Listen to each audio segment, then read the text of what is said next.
Hey everybody, welcome back to the channel. This is our video of Zen and my second year of living in the bus, our anniversary. It was in June, got a little busy, sorry, but we couldn't get it out in June, so we're putting this video out in July. But we have been living in the bus for 2 years. So we're going to go over some information, some questions some people ask, and some just my own interactions, right? All he wants to do is lick, don't you? Hmm? Yep. So let's get on with it. You through licking? Huh? You like my fingers? Yeah. And as I mentioned, this is our second year of living in the bus. Wait a minute. Where's the bus? Oh, if you want to know where the bus is at, make sure you subscribe and click like, comment, follow along, and you'll find out all of our little journeys that we've gone through and that we shall go through.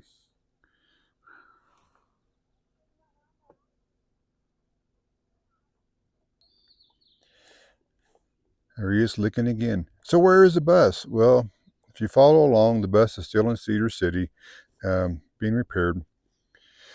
But yeah, this is our anniversary of being in the bus. I'm going to sit down because I'm tired. It's been a busy week and here at the campground. But we'll just go on and answer some questions about the bus life and, et cetera, et cetera. But first of all, I had a question. Somebody wanted to know if the bus, which is a 2006 International, had a T444 engine in it. Well, the T444 engine is basically a 7.3 turbo diesel manufactured by International, which was made for Ford for like 20 years. International made all of the Ford diesel engines. Well, no, mine does not have this T444. Mine is a VT365 6.0 turbo diesel. So it's a little smaller than the 444. It gets around okay. It looks, pretty good on highway speeds. Mountains, yeah, as in any bus, they don't really like going up hills that well, but it hadn't been too much of a problem. A change there. Somebody, when about being a campos, people are always asking questions. So a lot of people come up to ask questions. And speaking of questions about the bus, once again, like I said, it's down in Cedar City. There is a link down below if you would like to donate to the GoFundMe that I have set up to help just offset some expenses for the bus. The bus's parts are, I've got the money. It's going to be paid for, but this is just help to reimburse any money that I get. Is reimburse myself for what I spend out. And so, yeah, there's also a PayPal and a Cash App. So if you want to, feel free, and no pressure. Um, but yeah, another question I had is somebody asked me, what did I put in the bus really that I didn't need or use that much? And I thought about that. And I think the one thing I probably put in would have been the air conditioner, which was my window unit. It's been there 2 years. I have not even turned it on yet. It's a window unit, so I can take it out and put it in the back of the bus. And when I need it, I'll put it in the window and use a generator and run it. So that was probably the one of the things that I haven't really used. Like I said, I haven't had it on since I've been in the bus because I chase cool weather. Utah, I'm up here. It's in the summertime when it's in the 70s, maybe 80 range. And then I go to Quartzsite for the wintertime where it gets down to about 32, 33, and then it gets up to about 75 to 80. So I really haven't needed the air conditioner that much. But yeah, that's one thing. And another question I had was, do you feel safe? Have I ever felt unsafe being someplace and or uncomfortable? Well, not really. Yeah, I've been a lot of places, but I haven't really felt unsafe. Um, in a place. Now, I did feel a little uncomfortable when I was in the Alamosa, Colorado Walmart because there were some vehicles that had been there for a long time. I mean, flat tires, and you could definitely tell they've been there a while. So I did like everybody else that was traveling through. We moved to the other end of the parking lot. So that's one advantage of being mobile is if you feel unsafe or uncomfortable, that you can move and take advantage of it. Don't be afraid of of moving. If you feel like something just not quite right, go find another spot. A truck stop or something that's more lit up or more people, more busy. If you don't want to be solo, it's a different story, I think, for solo women travelers. Also, there's a higher and a different level of safety and concerns with that. But me, I haven't had any problem. And with Zen, which he's now laying down over there, my big guard dog, that's a good deterrent of anybody coming around the bus, because he barks at everything. He's got a big bark. He's a big dog, and so I haven't had any problem with anybody, any anything being out of ordinary or out of my comfort area. So yeah, that's what we did there. And people might ask, Buslife, must be cheap. Nope, nope, nope. I would say it's a little bit, maybe a little bit cheaper than the sticks and bricks. You know, you're always constantly moving. You got repairs on your vehicle, and you got campsites, and you got places to go and things to do. And even for the first year, I still spent almost $18,000 on travel, not including my expenses I've got, like your credit card payments and et cetera. So that was just fuel and campgrounds and food and groceries and internet, all that stuff that you use. But so really, you could probably save a little bit of money on sticks and bricks, but with the bus or with a van or RV.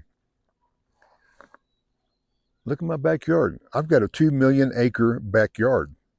So, and even when I'm traveling, there's millions of acres or thousands of hundreds of thousands of acres that are your backyard and your front yard. So that's one advantage, is that you have a different place or different sites you might see around as you go through the country and travel. And you're always traveling. You're not sitting there waiting to travel just for 2 weeks of the year. You're traveling 52 weeks of the year. So it does wear on you. Like I said, it's not as cheap as everyone may think about it. You can make it cheaper probably, but really have to skimp. You can also do that if you live in a sticks and bricks. So it's just based on your expenses and what you want to spend and get out there. You can spend a fortune on stuff on the road. You can spend a fortune on sticks and bricks. So it's just up to the individual. But yeah, what else? Let's see. Oh, um, what would I do if I had to do it all over again? What would I change? Well, I would do it all over again. No questions, no doubt about it. But I think if I even going forward, I might look into this is to get myself. I really need or want a tow vehicle. And what that means is something you bring behind your vehicle and you disconnect it and you drive around, leave your bus or your RV parked, and you drive around in your tow vehicle. I would be more apt to go places and do a little more, even with the Zen, because when I used the bus, 38 foot, 24,000 pound of weight, that's a lot of stuff to move around. And if you want to go anywhere, you've got to pack it all up, you've got to go, and you got to find a place to park it, which is hard in a lot of places. So if you had like a little car or a little truck, it'd be more advantageous, and you'd be able to get out and do more and see more. And so that's what I'm looking for, is maybe later on and getting a smaller vehicle or even an e-bike. I thought an e-bike with a dog carrier on the back would open up a lot of possibilities, because even here in this area of Utah, the nearest store is 5 miles away. E-bikes will go, a lot of miles.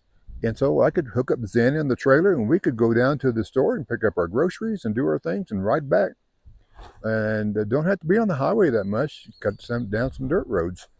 And even in Quartzsite, the town's only like a mile away. E-biking. So I may look at an e-bike. It's a whole lot cheaper and it'd be easier to carry, and it wouldn't be. I wouldn't be able to go as far or do as much with the e-bike, but then it would be like a taking small steps, like having no vehicle to having an e-bike that you can go, 5, 10, 20 miles a round trip, and then eventually get into a bigger vehicle where you can go off road and do different things. And who knows what happens at that time of my life. So yeah, it's been good.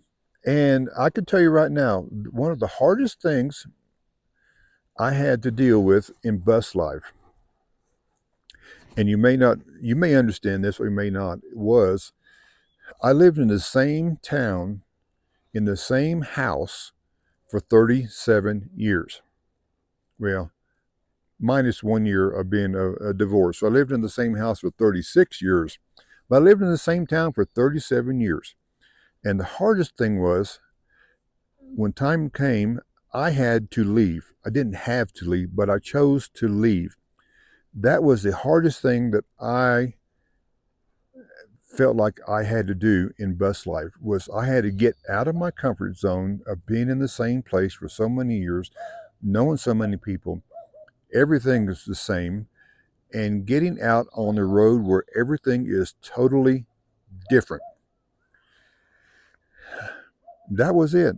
That was my hardest time, is getting leaving my home base. And you know what?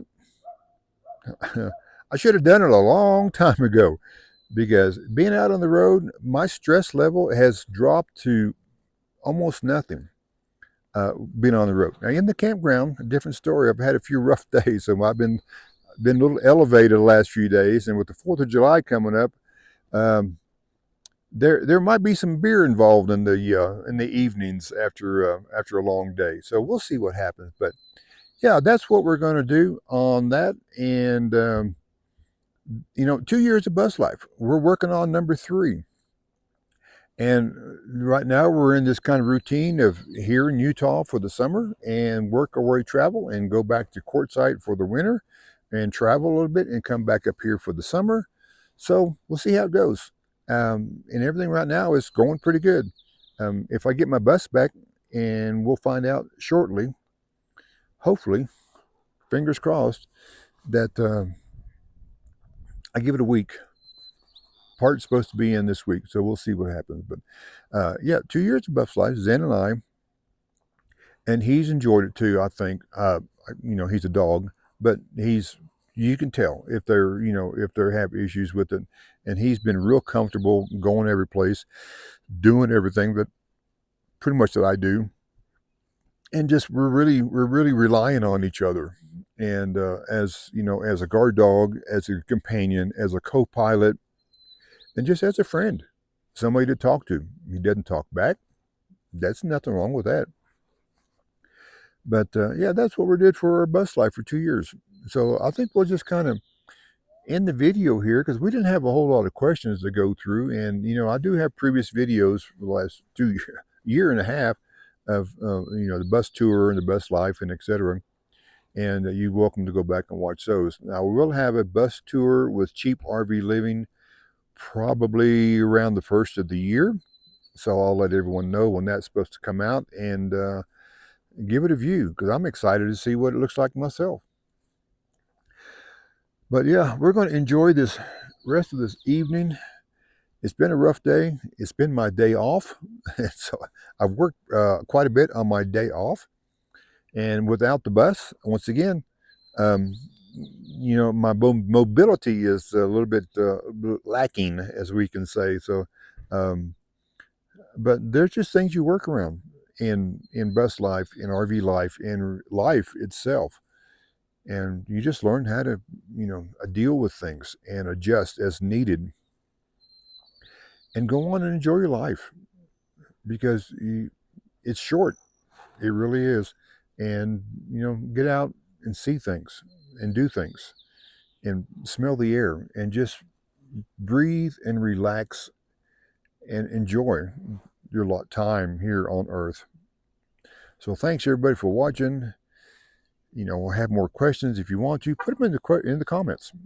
And we'll just kind of go from there. And we'll see you guys on the next one around the campground.